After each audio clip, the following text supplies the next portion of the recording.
옆에 계신 분과 이렇게 한번 인사합시다. 우리는 복음으로 살아갑니다. 우리는 복음으로 살아갑니다. 정말 그렇게 살고 계십니까?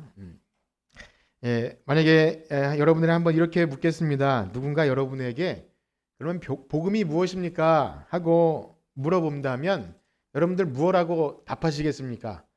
우리가 인사를 이렇게 복음으로 산다고 했는데 누군가 권사님 복음이 뭐예요? 이렇게 물어보면 뭐라고 답하시겠습니까? 복음 하면 그야말로 복된 소식이잖아요. 굿뉴스, 좋은 이야기, 행복해지고 생각만 해도 교회 나오면 행복해 라고 말할 수 있어야 되는 것 복음이겠죠. 그래서 마가는 이 복음서를 시작하면서 하나님의 아들 예수 그리스도의 복음의 시작이라 그렇게 선포하면서 마가복음을 시작합니다. 우리 그 부분을 한번 읽어볼까요? 마가복음 1장 1절인데요. 우리 한번 읽어봅시다. 시작. 하나님의 아들 예수. 아멘. 그러면 다시 한번 이렇게 묻겠습니다. 여러분은 이 하나님의 아들 예수 그리스도 복음의 시작이라 이 얘기를 들을 때 가슴이 설레게 하고 뛰게 하며 행복해지며 그런 느낌이 좀 드셨나요? 하나님의 아들 예수 그리스도의 복음의 시작이라. 이 질문을 좀 더 원색적으로 바꾸면 이렇게 바꿀 수 있을지 모르겠습니다. 여러분은 어떤 기대와 소망을 가지고 교회에 나오셨습니까? 즉 무엇 때문에 예수님을 믿고 계십니까? 라고 바꿀 수 있을지 모르겠어요. 그래서 어찌 보면 이 질문은 신앙생활을 오래 하신 분들에게는 좀 도전이 되는 내가 왜 교회 다니고 내가 왜 예수님을 믿고 있는가? 복음이 도대체 뭔가를 생각하는 그런 좀 도전이 되는 질문일 수도 있겠으나 혹 간신히 신앙생활을 교회 생활을 연명하시는 분에게는 그마저도 계속할 수 없게끔 그래 별 의미 없다라고 그런 생각을 할까봐 그런 두려운 질문이 될 수도 있습니다. 그래서 아마 목사로서 교인이 떨어져 나갈까 걱정이 된다면 이런 질문은 아예 안 하는 게 좋을 수도 있습니다. 아니면 오히려 다른 어떤 기대감을 주어서 다른 것을 복음으로 포장해서 그것을 얻을 수 있다는 희망 고문을 하면서 계속 신앙생활을 이어가게 할 수도 있을지 모르겠습니다. 어떠신가요? 그렇습니다. 시작부터 약간 이런 좀 어두운 고민이 되는 이런 질문을 드리고 시작하는 것은 아무래도 목사로서 이 말씀을 전해야 하는 설교자로서 어떤 고민으로부터 출발한 것이죠. 저는 몇 주 전부터 이 매일 성경 순서에 따라 이제 신명기 말씀이 맞춰지고 마가복음이 들어가는구나. 그래서 마가복음에 대한 자료를 찾고 설교도 들어보고 이제 마가복음을 하면 그래도 구약보다는 훨씬 예수님 비유도 있고 또 이렇게 재밌는 우리 시대적으로 따지면 훨씬 더 그것도 2000년 전에는 똑같지만 훨씬 더 와닿지 않을까 그런 생각과 또 이미 마태복음과 누가복음, 요한복음은 설교가 되어졌기 때문에 이렇게 제가 가지고 있는 컴퓨터를 열어보면 자료가 또 있기 때문에 좀 더 재밌고 유익하게 이 마가복음을 설교해서 성도님들이 마가복음이 이런 책이었어요 하는 그런 반응들 그런 기대감을 가지고 성경을 펼치고 그런 다 자료 이런 거 외에 성경을 딱 펼치고 1장 1절 하나님의 아들 예수 그리스도의 복음의 시작이라 이 선포 앞에서 딱 막혔어요. 사실은 내가 지금 살아가고 있는 현실 세계에서 예수 그리스도가 복음이 맞는가 답이 되어지는가 무엇보다 우리 성도님들을 대하면서 성도님들이 고단한 삶 가운데 여러 가지 질병과 또 고민과 또 자녀와 또 어떤 문제로 고민 속에서 하나님의 아들 예수 그리스도가 답입니다 라고 자신 있게 말할 용기가 나지 않았어요. 좀 창피한 일이죠.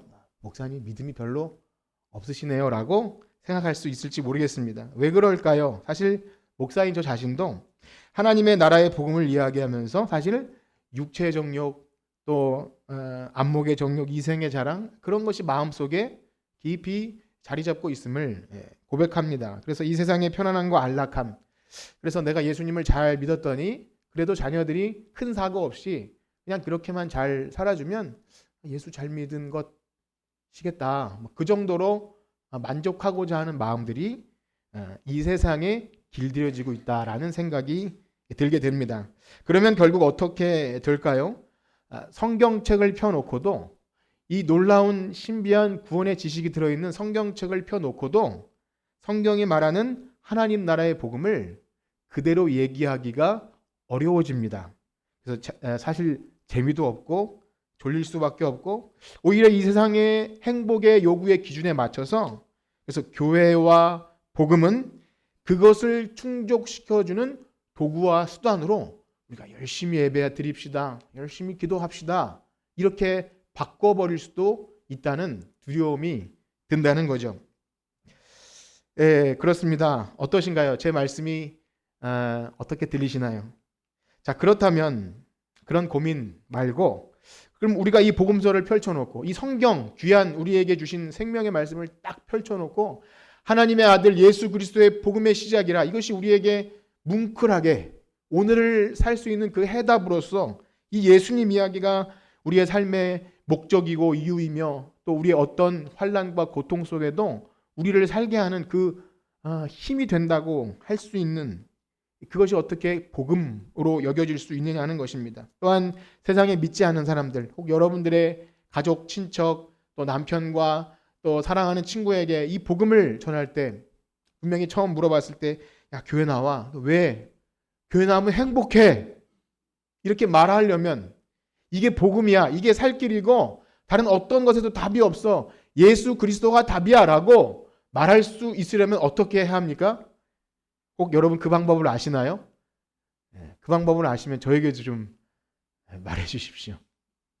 아마 그래서 열심히 있는 사람들은 효과적인 전도 방법을 좀 배우고 어떻게 하면 그 사람에게 예수님을 알게 하고 성경을 열심히 배우고 또 교회는 이러저러한 또 편의시설도 잘 갖춰야 되고 깨끗해야 되고 사람들은 친절해야 되고 새신자가 왔을 때 어떻게 잘 양육을 해야 되고 또 밥은 또 맛있어야 되며 주일학교도 이러저러한 다양한 방법을 동원해서 요즘 아이들의 트렌드에 맞춰서 어떻게 하면 교회에 정착할 수 있을까? 코로나 이후에 그런 책들이 있습니다. 한국교회 트렌드 2023, 2024 해가지고 요즘 젊은 세대를 교회를 떠나가고 있는데 어떻게 하면 교회로 불러들일까 하는 그 분석, 통계, 전문 지식 자료가 책이 거의 벽돌만큼 나와 있어요. 그래서 요즘 젊은 세대는 AI 시대이고 유튜브를 보면서 짧게 쇼트로 빨리빨리 제공해주고 권위적이지 않고 이런 거를 해야 교회가 되고 떠났던 젊은 친구를 데려올 수 있고 어린 주일학교 아이들을 교회 정착할 수 있고 전문 자료들이 많이 있더라고요. 다 좋은 것이고 필요한 것이라고 생각이 되고요. 우리가 교회 학교와 또 우리 젊은 시대 젊은 청 또 장년들 젊은 가족들이 어떻게 교회에 나오게 할지를 연구하고 기도하는 것은 우리가 할 중요한 사명이죠. 그러나 사랑하는 성도 여러분, 하나님의 아들 예수 그리스도께서 복음이 되시려고 하나님 나라의 복음을 전한 그 복음의 내용은 무엇입니까? 사실 하나님 나라는 천국은 이 세상 기준을 가지고 기쁨과 평안과 안전하고 행복한 삶을 영위할 수 있는 그러한 복을 이야기하는 것이 아닙니다. 아셨나요? 하나님의 아들이 육신을 입고 이 세상에 오셔서 무엇을 해주십니까?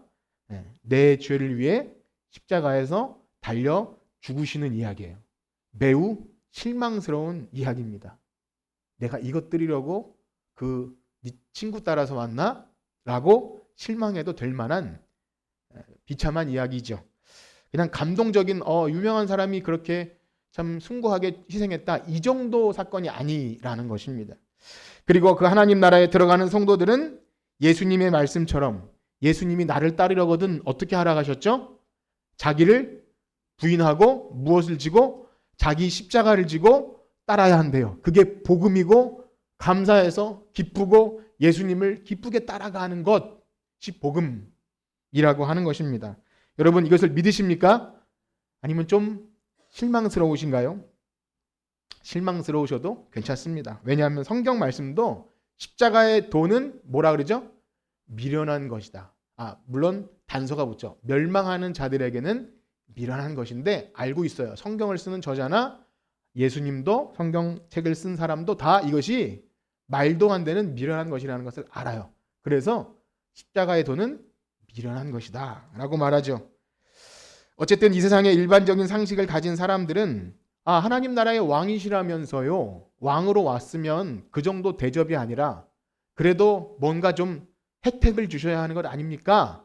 라고 반응하겠죠. 아니 왜 우주 만물을 지으신 창조주 하나님이 그 죄인들 피조물들에게 온갖 모욕과 침뱉음을 당하고 끝내는 나무에 달려서 처참하게 피를 다 흘리고 죽는 이야기가 무슨 복음입니까? 라고 반응하는 것이 정상입니다. 그런데 이상하게도 그 말씀에 끌려서 십자가 밑으로 나오는 자들이 있다고 하는 거죠. 이 하나님의 아들 예수 그리스도가 세상 무엇과도 바꿀 수 없는 이 생명의 구원자임을 믿고 나오는 그것이 있다는 것입니다. 여러분 그러하십니까?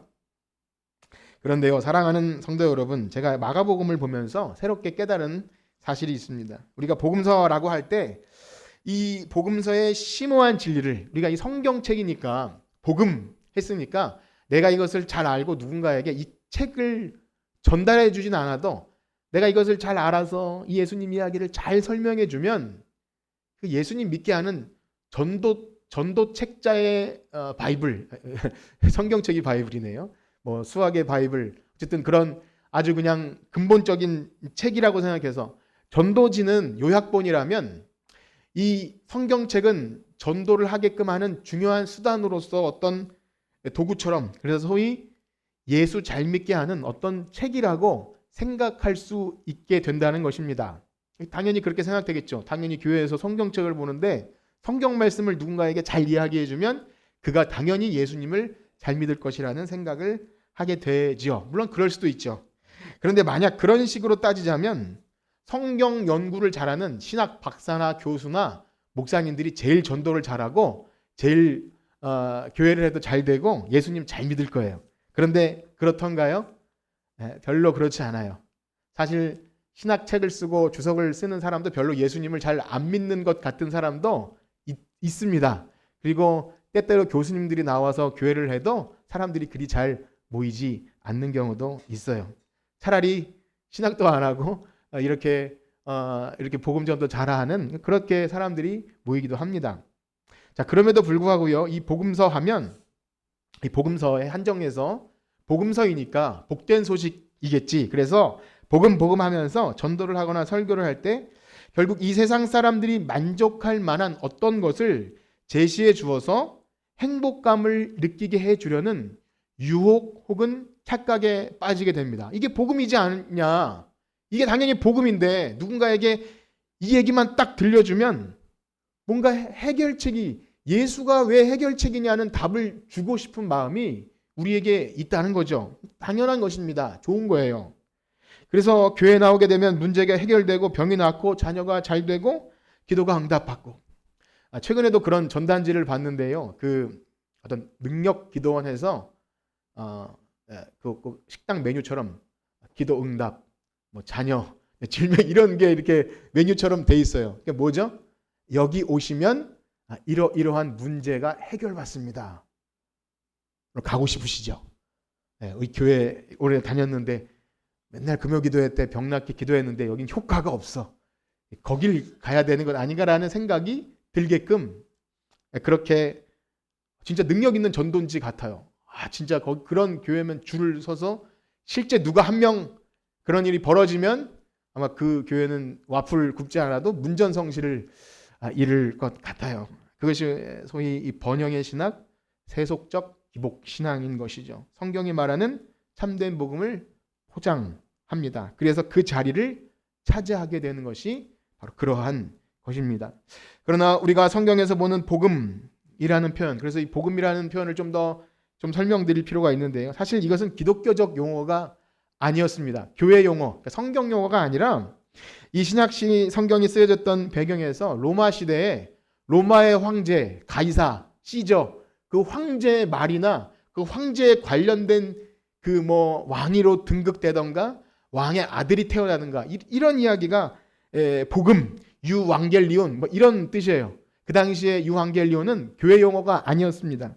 그런데 마가는 왜 로마 황제 가이사가 복음이었던 그 시대에 굳이 이 복음이라는 용어를 거기서 끄집어내서 유왕겔리온이라는 이 용어를 빌려서 예수 그리스도가 이 땅에 오심을 복음의 시작이라 그렇게 설명할 걸까요? 그냥 교회 용어로 하면 얼마나 좋아요. 왜 굳이 그 당시 핍박하는 로마 황제, 그 당시 로마 황제는 법이었고요. 하늘이자 가이사의 통치가 백성을 잘 살게 하는 기쁜 소식이었습니다. 그래서 마치 이런 거죠. 왕의 사신이, 우리가 옛날 영화나 이런 만화 영화나 보면 사신이 한 고을에 와서 나팔을 빰빠라밤 하고 나팔을 불고 두루마리를 쫙 펼치고 왕이 말씀하셨습니다. 왕의 생일이거나 왕의 아들이 태어나면 지금 이 고을에 이번 달 세금을 면제하고 잔치를 베풀라고 명령하셨습니다. 이게 유왕겔리온이에요. 복음. 와, 우리 왕이 이런 왕이시다. 이렇게 기뻐질 수 있는 거죠. 그 유명한 일화 중에 왜 마라톤의 기원이 되는 이야기 아시나요? 42.195km를 뛰어와서 전쟁에 승리했다고 할 때 그런 소식이 유왕겔리온이에요. 그 당시에 복음하면 그 정도 급의 이야기입니다. 오늘날로 이야기하면 이런 거죠. 대통령이 나라를 잘 다스려서 정치와 경제와 안보와 또 우리 일자리 문제, 또 복지 문제를 잘 해결해주면 와, 대박. 그러는 왕은 하늘이 내리신 왕이라, 이렇게 하는 것이 복음이라는 단어입니다. 자, 그러나 그러한 로마 황제의 통치는 어떤 사람에게는 극심한 고통이었습니다. 어떤 사람일까요? 바로 예수님 믿는 기독교인들에게는 그 로마 황제의 복음이라고 하는 통치가 박해고 결국 신앙을 포기하게 만들 만큼 굉장히 위협적인 고통이었습니다. 바로 그런 환경 가운데 처해 있는 초대교회 신자들에게 마가가 이렇게 선포하는 거예요. 하나님의 아들 예수 그리스도의 복음의 시작이라. 그 로마 황제가 진짜 왕 복음이 아니라 하나님의 아들 예수 그리스도가 복음이고 그가 왕이고 그가 이 땅에 우리를 구원하러 오신 진짜 복을 주시러 온 하나님의 아들이다. 이걸 선포하는 거죠. 이 어떤 분위기인지 좀 대략 파악이 되십니까? 이러한 배경 속에서 로마 황제가 복음이었던 그 시대에 마가의 복음 선포는 굉장히 어떻게 보면 설레면서도 긴장감이 도는, 굉장히 급진적이라서 잘못 얘기하면 사형에 처해질 수도 있는 그러한 이야기를 얘기한 겁니다. 그래서 초대교회가 로마 황제가 아닌 예수가 주가 그리스도라 얘기하는 것은 그야말로 목숨 걸고 하는 거예요.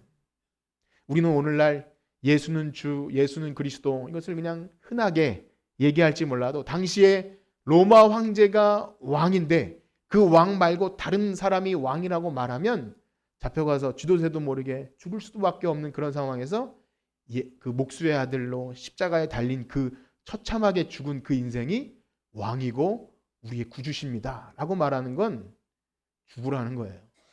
복음이 죽으라는 얘기라는 겁니다. 그렇습니다. 어떻게 나사렛 목수의 아들을 하나님의 아들이라고 인정하는 것도 어려운데 왕이시며 그분의 죽음이 내 죄를 위한 대속의 죽음이라고, 그것을 어찌 복음이라고 여길 수 있겠습니까? 막말로 그가 살림살이를 나아지게 합니까? 주거와 복지의 문제를 해결해 주기라도 한다는 것입니까? 결국 우리가 이 복음서라는 책을 가지고 예수님을 전하면서 예수님 믿으면 좋다고 하기에는 조금 어려운 이야기들이 너무 많이 있습니다. 소위 오늘날 전도용으로 기록된 말씀이 아닌 거예요. 성경을 잘 알고 누군가에게 성경 이야기를 잘 풀어주면 나도 예수님 믿어보고 싶다라는 일이 벌어진다면 그건 기적입니다. 만약 전도용이라면 성경에 기록되지 말아야 할 이야기가 너무나 많이 있어요. 예를 들면 예수님께서 천국 복음을 전하시다가 이런 일이 발생합니다. 예수님이 그래도 마리아에게 태어났고 그래서 30년간 그 집에서 같이 자라지 않았습니까? 그런데 예수님이 복음 전하시다가 예수님의 가족들이 찾아와요. 예수님의 어머니와 형제들과 누이들이 찾아와서 예수님이 집 나갔으니까 만나려고 찾아왔는데, 그래서 제자들이 예수님, 어머니와 형제들이 여기 찾아왔습니다. 그럴 때 예수님 어떻게 반응하시죠?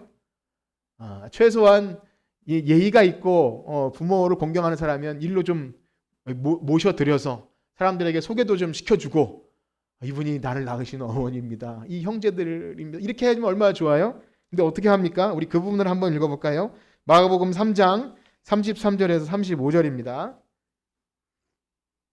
마가복음 3장 33절에서 35절 시작. 대답하시되 누가 내 어머니며 동생들이냐 하시고 둘러앉은 자들을 보시며 이르시되 내 어머니와 내 동생들을 보라. 누구든지 내 하나님의 뜻대로 행하는 자가 내 형제요 자매요 어머니라. 가족들이 어땠을까요? 굉장히 서운했을 것 같아요. 오늘날 아무리 효를 강조하는 시대가 아니라 해도 예수님의 이러한 말씀은 많은 오해를 불러일으키기에 충분합니다. 그래서 이렇게 말할 수 있어요. 야, 교회 가면 가족도 몰라보고 조상도 몰라보고 예의 범절도 없는, 그래서 교회만 미쳐 살라고 하는 것 아니야? 그렇게 교회 다니는 사람을 핍박할 수 있는 빌미를 제공할 만한 그러한 말씀이죠. 이 말씀 가지고 전도한다고 생각해 보세요. 더군다나 오늘 우리가 읽은 본문의 배경이 되는 예수님의 비유를 한번 생각해 보십시오. 예수님의 비유를 우리가 천국 비유라고 말하면서 천국이 이런 곳이니까 여러분 천국에 대한 소망을 가지십시오라고 이 비유를 하는 것 같지만 사실 비유라고 번역된 단어도 비유가 아니라 사실은 수수께끼예요. 수수께끼. 알다가도 모를 이야기. 과연 이것을 듣고 예수님을 믿으라는 말이야 말라는 말이야, 이런 이야기를 합니다. 그래서 많은 무리들이 다 각각 자기 필요에 따라서 예수님께 몰려들자 예수님이 이러한 말씀을 비유로 해주시는데요. 우리 4장 3절에서 9절까지를 한번 쭉 읽도록 해보겠습니다. 유명한 비유인데요. 우리 처음 들으시는 분도 있을 수 있어서 한번 읽도록 하겠습니다. 우리 저와 여러분들이 한번 교독하겠는데요. 제가 먼저 읽겠습니다. 들으라, 씨를 뿌리는 자가 뿌리러 나가서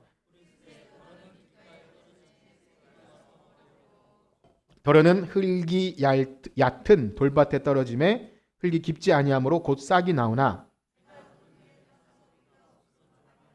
덜어는 가시떨기에 떨어짐에 가시가 자라 기운을 막음으로 결실하지 못하였고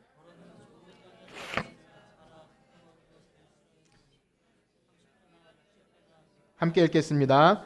또 이르시되 들을 귀 있는 자는 들으라 하시니라. 아멘. 유명한 말씀이죠.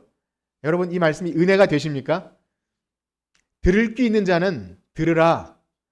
저 어떻게 설명하면 듣고 싶으면 듣고 말고 싶으면 말고, 이렇게 좀 그런 해석은 아니지만 이런 거예요. 그래서 이 비유를 듣고 은혜가 되고 하나님이 정말 하나님 나라가 이런 곳이구나, 가보고 싶다 라는 생각이 들면 이상한 겁니다. 만약 예수님 비유가 그런 목적이었다면 천국에 엄청 좋은 황금집이 있는데 먹을 것이 풍부하고 병도 안 걸리고 매일 근심 걱정 없이, 우리 권사님들 기도 제목 중에 아무 일 없이 근심 걱정 없이 살게 해주세요. 그 기도 제목이 이루어지는 곳이에요. 그렇게 말을 해야 합니다. 그러면 사람들이 정말 그런가요? 그곳에 가고 싶어야 하고 관심을 가지고 교회로 몰려들겠죠. 그런데 그 위에 씨 뿌리는 자의 비유의 해석을 제자들에게 따로 해주시는데요. 그 비유는 무엇을 말합니까? 사실 예수님이 행하시는 표적을 보고 모여드는 사람이 많았지만 실제로 그것을 듣고 그게 어떤 의미인지 알고 열매를 맺는 부류는 매우 적다는 거예요. 길가 같고 돌짝밭 같고 가시덤불 같고, 그래서 잠깐 들어왔지만 왔다가 돌아가고 또 잠깐 기쁨으로 말씀을 복을 받는 것 같지만 신앙생활 이어가지 못하고, 진짜 예수님의 그 복음을 알고 따라가는 자가 적다는 거예요. 물론 알기만 하면 30배, 60배, 100배 결실을 맺지만 쉽지 않다는 겁니다. 그러니 하나님 나라의 비유는 전도를 목적으로 하지 않다는 것을 깨닫게 되었습니다. 하나님 나라, 예수 그리스도의 복음의 시작이라 해서 이것을 그대로 갖다 드린다 해도 그것을 듣고 예수 믿는 확률은 매우 낮다는 거죠.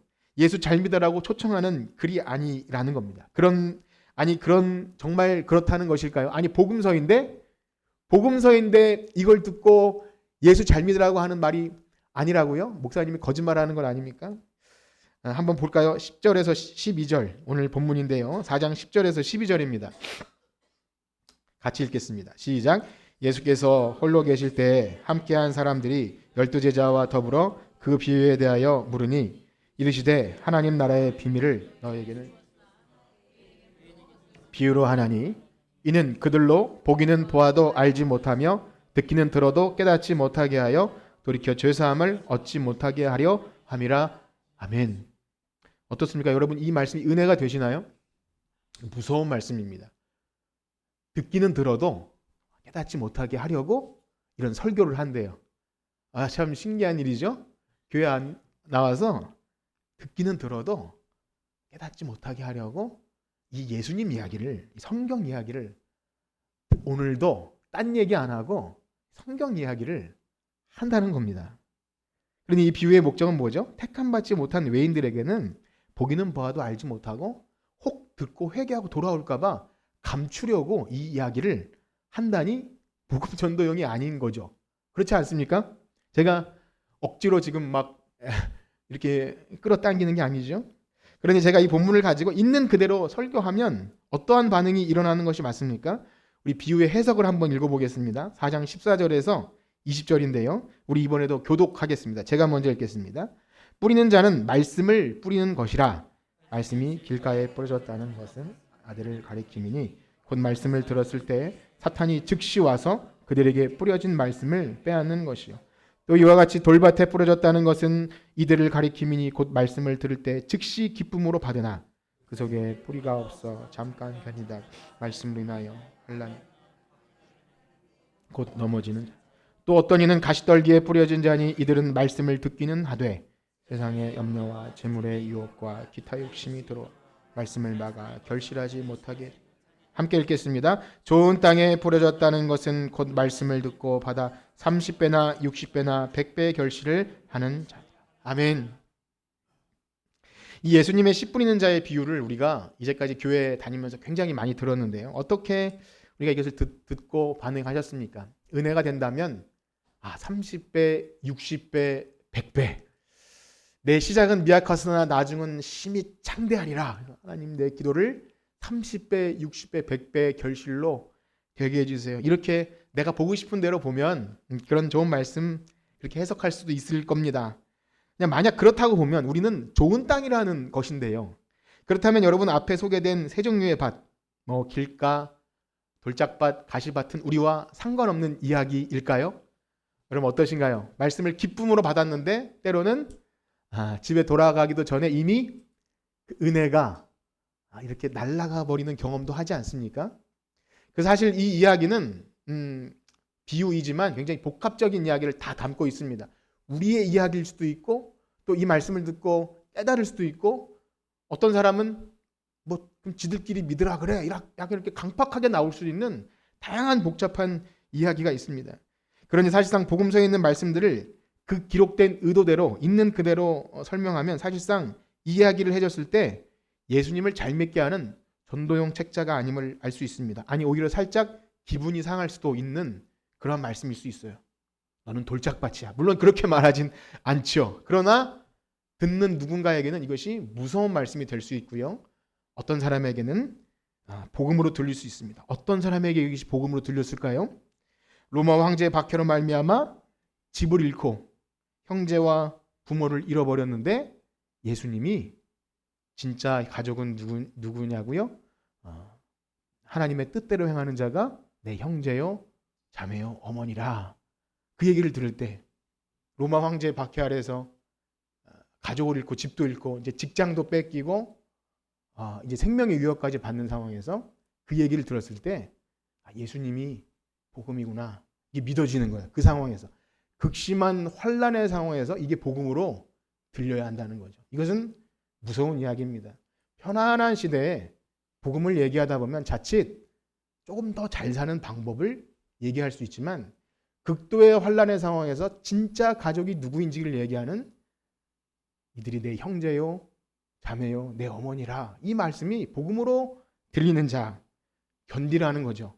그 극심한 환난 가운데 진짜 가족이 누군지를 알고 견디라는 거죠. 또한 각박한 삶의 현장에서 우상의 문화와 악하고 음란한 그 시대에서 길가와 같고 돌짝밭 같고 가시덤불 같은 삶을 살아가는데 이상하게도 우리에게는 이 복음의 씨앗이 떨어져서 30배, 60배, 100배의 결실을 맺은 그 결과가 뭐냐? 그 각박한 황무지와 같은 땅에 교회가 탄생한 거예요. 이 초대교회 성도들에게 보내는 이 서신입니다. 이 마가복음은 극심한 환난 가운데 있는 성도에게 이 복음을 들었는데, 야, 우리가 옥토이구나. 우리가 이 눈물 골짜기에 생명샘 솟아나는 하나님의 복음의 열매이구나. 버티라는 얘기예요. 견디라는 얘기죠. 세상의 그 큰 길로 걸어가지 않고, 세상의 큰 길로 걸어가서 잠깐 이 땅에서 즐겁게 살다가 그 세상의 것을 복음으로 여기는 것이 아니라 예수님이 십자가 지신 좁은 문 좁은 길로 들어가는 것이 진짜 생명길임을 알고 박해 아래서도 버티며 견디라고 주신 것이 이 복음이에요. 하나님의 아들 예수 그리스도의 복음의 시작이라.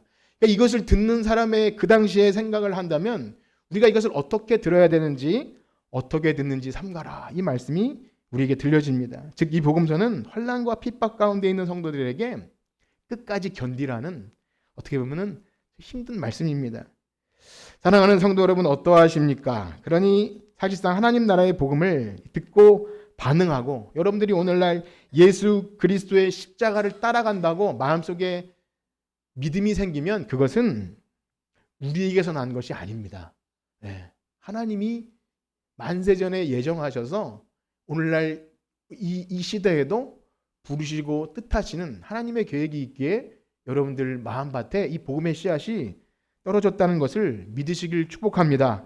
혈통이나 육정이나 아니라 위로부터 난 자, 성령으로 거듭나지 아니하면 이 말도 안 되는 이 예수님 이야기를 듣고 믿을 수가 없어요. 나는 맞지 않아. 난 교회가 내 체질이 아니야. 이렇게 반응할 수밖에 없습니다. 그러니 사도 바울이 뭐라고 얘기하죠? 세상에 지혜 있는 자가 많고, 선비나 변론하는 사람, 설교 잘하는 사람도 많고, 복음 전하는 사람도 많고, 그렇지만 하나님 나라의 복음이 전해지는 방식이 그것이 아니라 라고 말하죠. 우리 그 부분을 한번 읽어볼까요?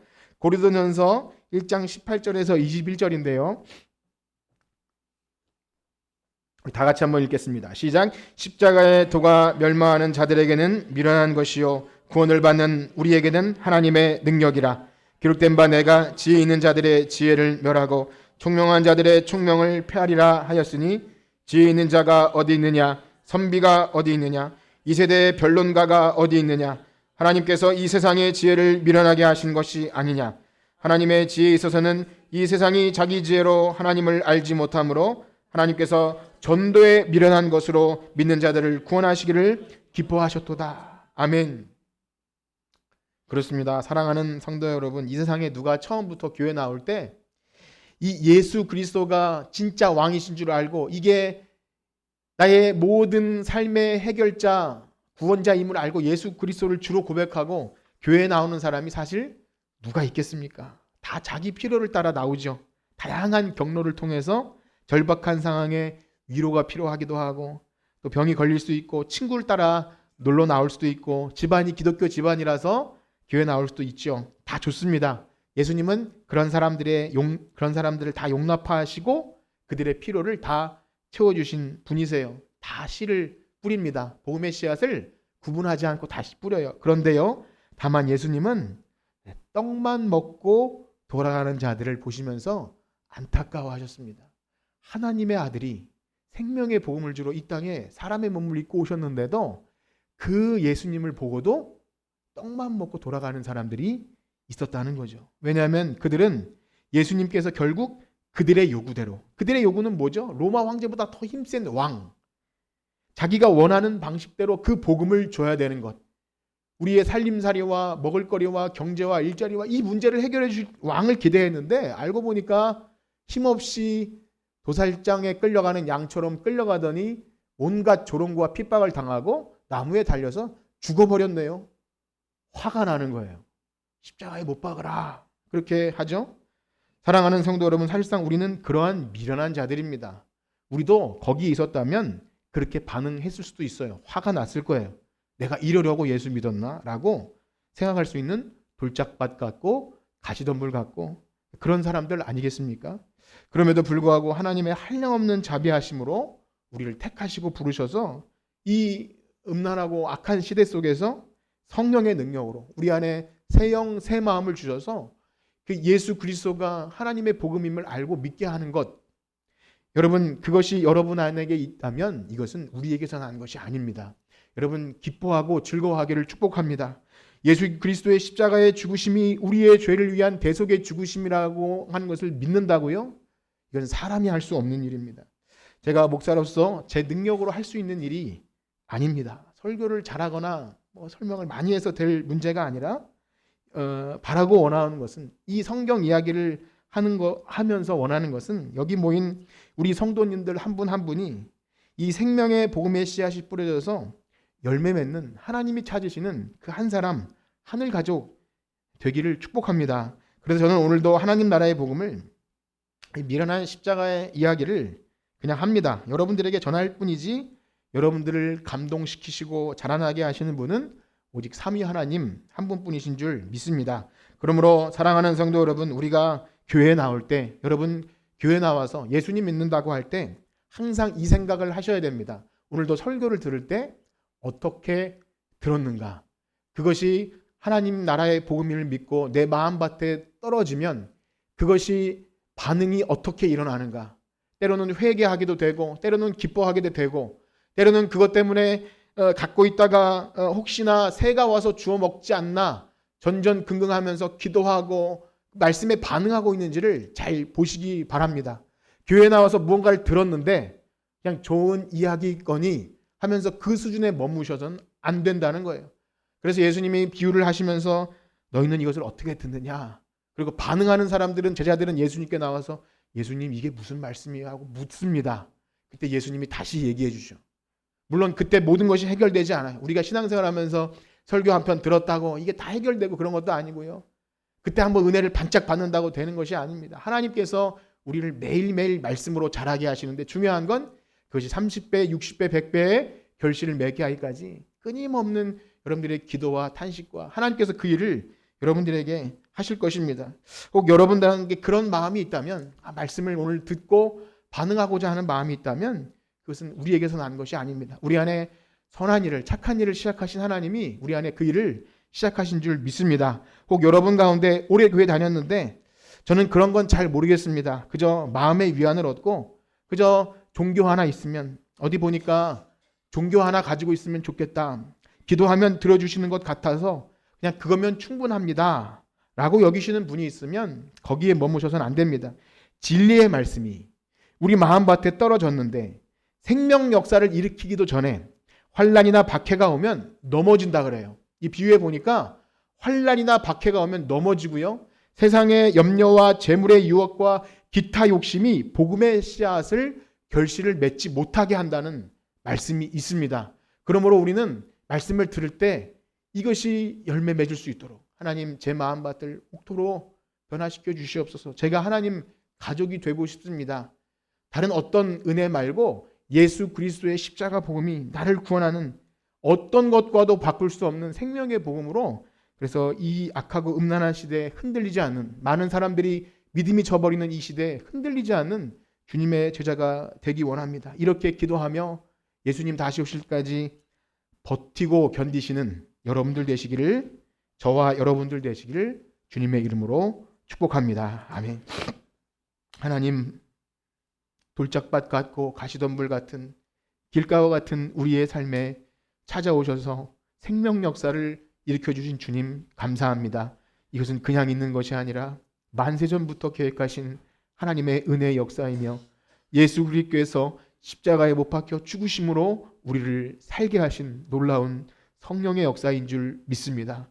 우리에게 이것이 떨어졌을 때 하나님의 아들 예수 그리스도의 복음이 얼마나 귀함을 우리는 늘 증거할 수 있습니다. 누가 뭐래도 이 미련한 십자가의 복음만이 우리의 모든 인생의 문제가 해결 책임을 알고 우리는 이 땅에서 진정한 평안과 안식을 경험하며 하나님의 나라를 소망하게 될 줄 믿습니다. 이 참된 믿음을 가지고 예수님을 기다리는 우리 모두가 되게 하여 주시옵소서. 예수님의 이름으로 기도드립니다. 아멘. 우리 시간